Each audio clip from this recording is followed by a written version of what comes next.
So let's understand the process of natural conception, how Ayurveda and Panchakarma helps to conceive naturally. काफ़ी बार ऐसे होता है कि कुछ कपल्स होते हैं जिन्होंने रिसेंटली मैरिड, जिनकी शादी रिसेंटली हुई है और उन्होंने प्लानिंग शुरू की है for a child for conception and वो नेचुरली पहले ट्राई करते हैं।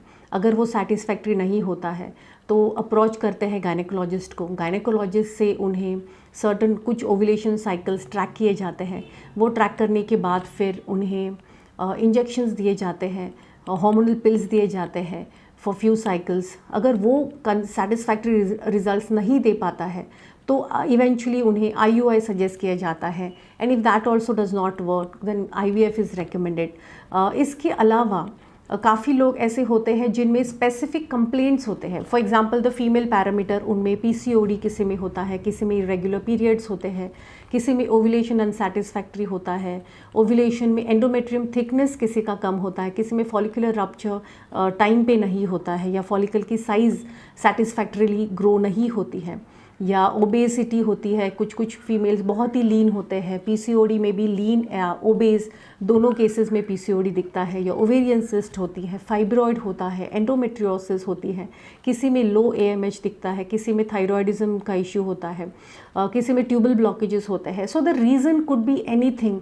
अगर आप कंसीव नहीं कर पाते हैं। और मेल्स में भी हमें ऐसे दिखाई देता है कि मेल पैरामीटर्स जो है उनमें सीमेन एनालिसिस अगर सेटिस्फैक्ट्री नहीं है, सीमेन की जो मॉर्फोलॉजिकल या एनाटॉमिकल स्ट्रक्चरल स्टडी है वो अगर अनसेटिस्फैक्ट्री है, अगर डिफेक्ट्स है स्पर्म में, या स्पर्म का काउंट कम है, ज़ीरो है, या स्पर्म की मोबिलिटी, वाइटलिटी, मोटिलिटी, वायाबिलिटी, ये सारी चीज़ें अफेक्ट हुई है या तो फिर आर नॉट सेटिस्फैक्ट्री, तब भी कंसेप्शन में प्रॉब्लम आती है।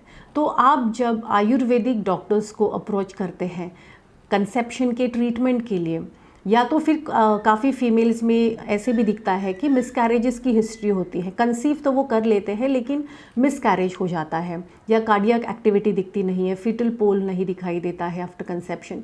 तो when you come with certain parameters, आप कोई भी पैरामीटर लेके जब आप अपने डॉक्टर के पास जाते हैं, आयुर्वेदिक कंसल्टेंट के पास जाते हैं, तो सबसे पहले जो चीज़ें रॉन्ग हैं उससे करेक्ट करना is the first line of treatment. According to Ayurveda, male and female दोनों parameters are equally responsible when it comes to conception. सिर्फ फीमेल्स पे ट्रीट करके आपको डिज़ायर्ड रिजल्ट्स नहीं मिलते हैं। काफ़ी बार हमें ऐसे दिखता है कि बहुत सारे females, almost 75 to 80% of the females are taking treatment on themselves. भले वो IUI है या नेचुरल कंसेप्शन है या IVF की ट्रीटमेंट है, वो लोग खुद पे ट्रीटमेंट लेते हैं।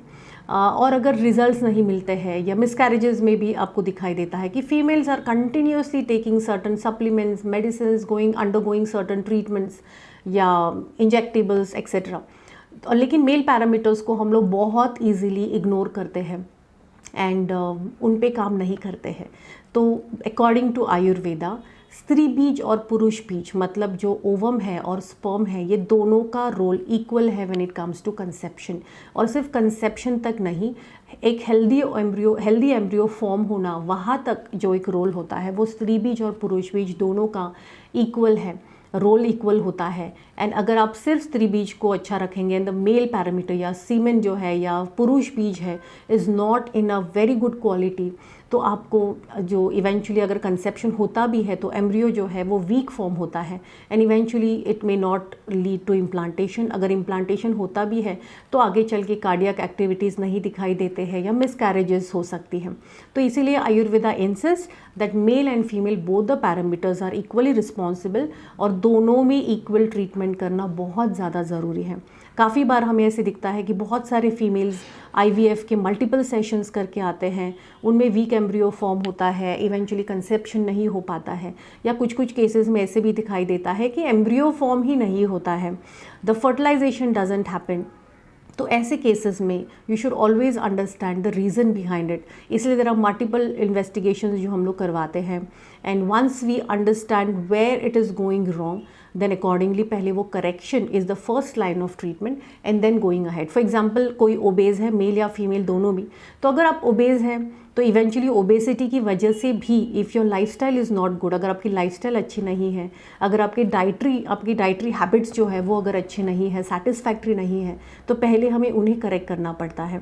Ayurveda insists that having a good eating pattern, having a good lifestyle, having good sleeping pattern, ये सारी चीज़ें बहुत ज़्यादा इम्पैक्ट करती हैं आपके माइक्रो एलिमेंट्स पे। मतलब हमें लगता है कि मैं तो सिर्फ ओबेज हो गई हूँ या सिर्फ मेरे बाल झड़ रहे हैं, externally your skin is not glowing, your skin has lost all is shine, लेकिन इतने तक आपकी अगर लाइफस्टाइल या डाइट अच्छा नहीं है तो वहाँ तक ही आपको नेगेटिव परिणाम नहीं दिखता है। आपके micro elements right from your जो स्पर्म या ओवम है वहाँ से लेके आपके डीएनए लेवल पे आपको करेक्ट नेगेटिव इफ़ेक्ट्स दिखते हैं। इसके साथ साथ अगर आपको अल्कोहल या स्मोकिंग या any kind of substance abuse करने की आदत है, if you addicted, and not only the mails, the female parameters also, if either of the partner is addicted, उससे भी आपके डीप लेवल, आपके डीप माइक्रो जो एलिमेंट्स हैं, जो स्पर्म है, ओवम है, जेनेटिक लेवल पे, डीएनए लेवल तक भी आपको डिफेक्ट्स दिखाई देते हैं। तो इसका मतलब ये है कि सिर्फ मेडिसिन्स खाना, सिर्फ इंजेक्शंस लेना, यहाँ तक ट्रीटमेंट सीमित नहीं होती है। आपको आपका आहार, आपकी लाइफस्टाइल, आपकी जो दिनचर्या है, your routine, your sleep pattern, your eating pattern, sleeping pattern, और अगर आप एडिक्टेड है तो उसे आपको थोड़ा कम करना पड़ता है और completely have to stop if you are planning for conception. इसके साथ साथ ayurvedic medications, internal medications are advised, along with that panchakarma therapies like vaman, virechan, बस्ती, उत्तर बस्ती, नस्यम, शिरोधारा, ये सारे आपको किए जाते हैं depending on your constitution, on the requirement of the body, of the element. अगर कुछ पर्टिकुलर एलमेंट है, कुछ कंडीशन है, तो उस हिसाब से आपको पंचकर्मास प्लान किए जाते हैं। And ayurveda insist that both the partners should be treated equally. It's not just a role of a female, सिर्फ फीमेल पैरामीटर्स का ये रोल नहीं होता है, मेल पैरामीटर्स भी इक्वली रिस्पॉन्सिबल होते हैं। और अगर दोनों को साथ में ट्रीटमेंट दी जाती है तो ये रिजल्ट्स कैन बी enhanced, और not only that matters till conception, conceive होना ही आपका एक एंड एम नहीं है।